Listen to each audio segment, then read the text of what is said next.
Good morning, everybody. This is Lorraine. And it really is Jennifer. I know my hair is up and it's never up, but it's me. Oh, it is recognizably you. I feel like I should do the intro here. You are the queen of podcasts. Oh, You are so good. You've been doing it for a very long time. How long have you been podcasting? officially, more than a few words. The first episode is dated like July 7th, 2010. So 13 years of experience. You've had lots of guests on your podcast. I do want to ask about how to be a guest, but how do you be a good podcast guest? And why would you want to be a podcast? Like so many questions. Okay, so podcasts, especially the right podcasts, are a wonderful way to get a little slice of marketing and endorsement by a third party.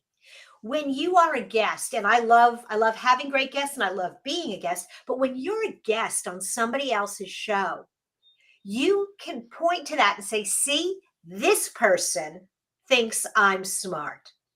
And that really is in a nutshell why you want to be a podcast guest. You get to reach an audience that is not yours, people who've never been introduced to you, but then on top of that, you can go back to your community and say, see, you just thought I was a mushroom.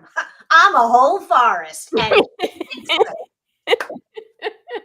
Back to that circle of influence. And I'll tell you guys, in the day of AI now here with search engines, they're out there crawling and seeing that you are on other places and you are you're not just pushing out on your own website, but hey, these people and these people and these people are talking about you. So there's some benefits there as well. there's also SEO benefits besides the human, and kind of taking what you said a little further. Most podcast hosts will link to your website from their show notes. Almost Absolutely. every time I'm a guest on a podcast, they ask me, "Can you give me a couple of links? Where do you want people to go?" Yep.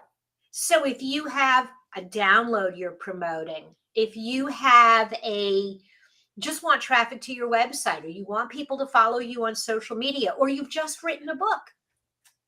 Yep, yep. I think about the content that you now have for your own organic social media, and by golly, you better be sharing that podcast that somebody had you on and they're posting on their channel. You better be sharing that too. But it also gives you content for that. It gives you content to pull out, like for reels, lots of great stuff.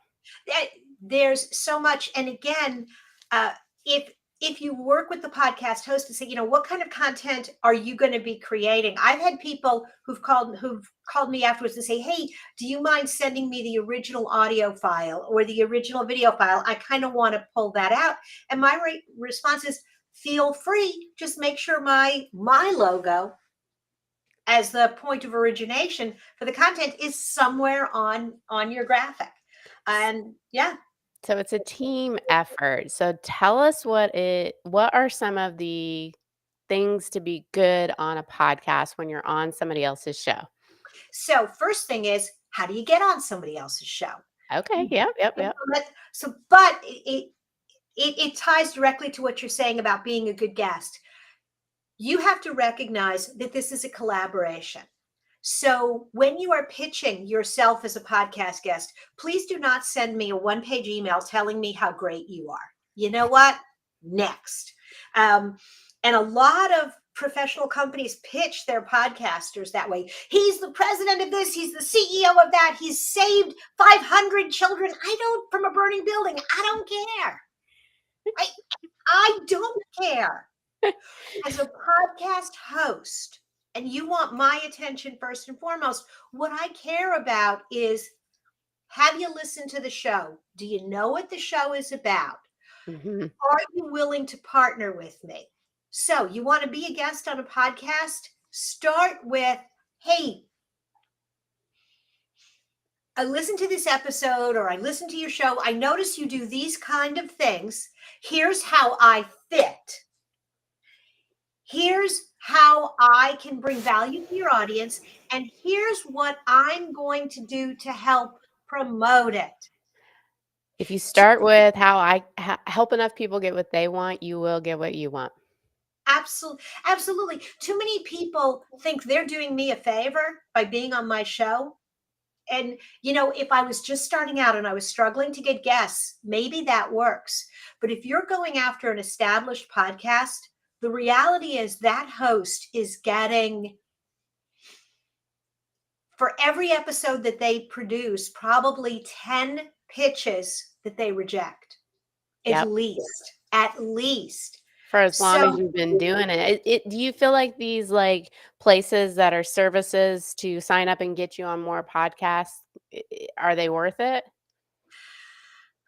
if you don't have the time to do it, and they're going to guarantee you a certain number of placements, I would try it for a month or two. But here's the truth: there are a lot of sources where you can go. I started with Podmatch, and that's my go-to. I've tried a lot of different ones. I really like Podmatch. Yeah, They used yeah. to have a free. They used to have a free version. I think you have to pay now. But what I like is I can be a host and a guest, and I have two different pages, so I can apply to be on podcasts. I can learn a little bit about a lot of podcasts very quickly and send notes to them. That's a good tip, that's a good tip. um, i would have I would have a standard pitch and then modify it. For, like, I have half a dozen standard pitches. They open a little differently. The middle is usually about the same. Yeah. The recommended topics change, but the here's who I am, this is what I do, this is how I can help. But let's say you break through, because you have a podcast too. Now I know you do mostly interviews with your staff, but now you got to be a podcast guest. You got to be on the show. Yep, yep, yep. So, yeah, we don't have a format where we are interviewing anybody, it's mainly me and Brenna hanging out, talking about marketing, similar to what we do here, Mhm. only it's the staff, so that's a different angle. uh I think too, if you're gonna be a guest, so I do a lot of guest podcasting. I don't know if I do a lot, nowhere near you, but I do some. You do. I you gotta bring the energy, you gotta bring something insightful, you make sure I always want to see kind of, if there's questions that are gonna happen prior, that is nice to get in advance. But if you are a good guest, then you probably don't need them in advance because you can roll with it because you do know how to just talk and have a conversation.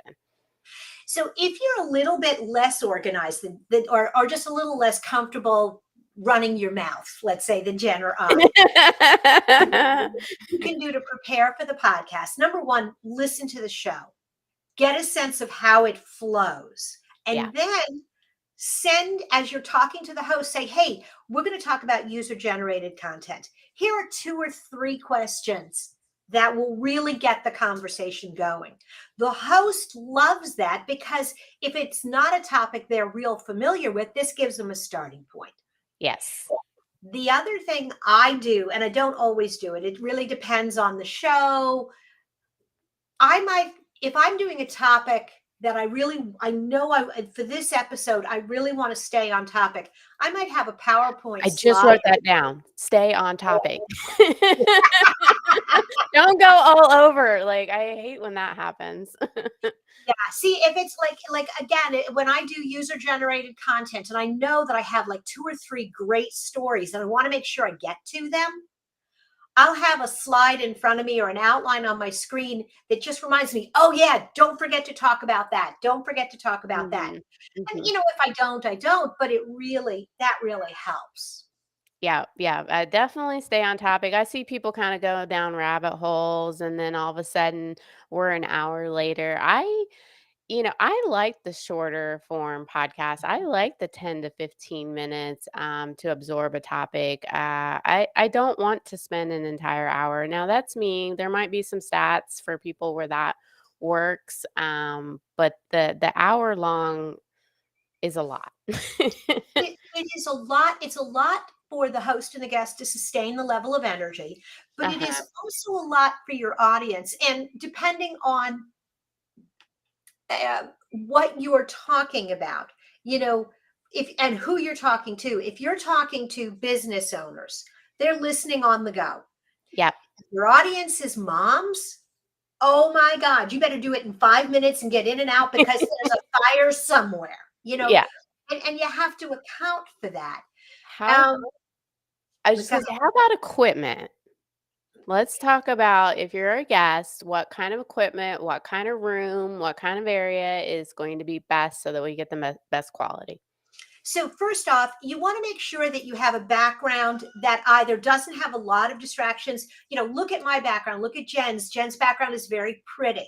You want to make Oh, sure that it is the yellow, the gray, the little bit of flowers.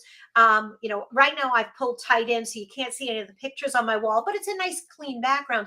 I hate when I do a podcast. My show is audio only, but I do promo graphics that are audio and video. And yeah. now I have to slice an image around the person.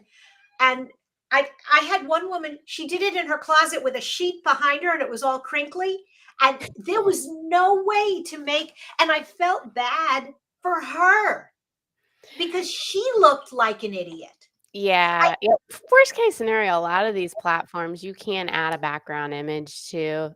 It's totally plausible. So I think um yeah, and I think the overthinking of, the audio, you just don't want a big giant room, unless you have a professional like Mike, like I have right now, that it could echo out a lot. Put the dogs up, put the cats up, Yes, except I for have on I this have my show. cat running around I this know, but morning. we're authentic. This is real. Yeah, We're yeah, not but recording a podcast. no. And so yes, and so if you have a lot of hard surfaces, get some rugs, get some blankets, throw them on your desk. We used to at Round Peg, we used to have egg cartons, the little cardboard egg cartons mounted to boards and put on either side of the microphone out of the range of the camera to kind of help buffer I the have. sound. I have those too. Really inexpensive, Amazon. Mhm. I want to talk just because we're running long today because this is a topic I love, but when the mics turn off, you're not done. The last thing you have to do as a podcast guest, and if you want to be invited back to that show and others, is promote the crap out of it. Hey, I was just on this show. I just recorded a podcast with, I'm excited. Don't just share your episode, share the podcast, help build the audience. Because you know what? I have some people that I invite back time and time again.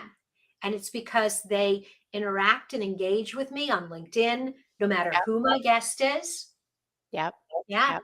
And so you have a group and you have a podcast. I would not be, if I didn't allow you talk about the group, talk about the podcast, make sure everybody knows it. So, more than a few words. It is available wherever you listen to podcasts. If you're on iTunes, if you're on Spotify, more than a few words, we're everywhere.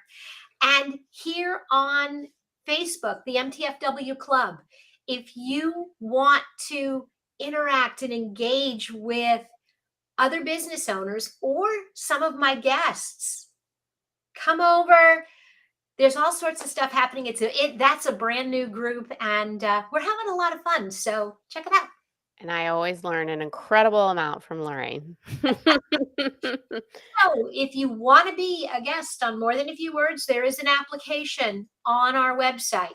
Tell me what you bring to the table that no one's brought in 13 years. years. Please understand we are booked through January of next year. That's So awesome. That's plan ahead. awesome. All right. Take care, everyone. Bye now.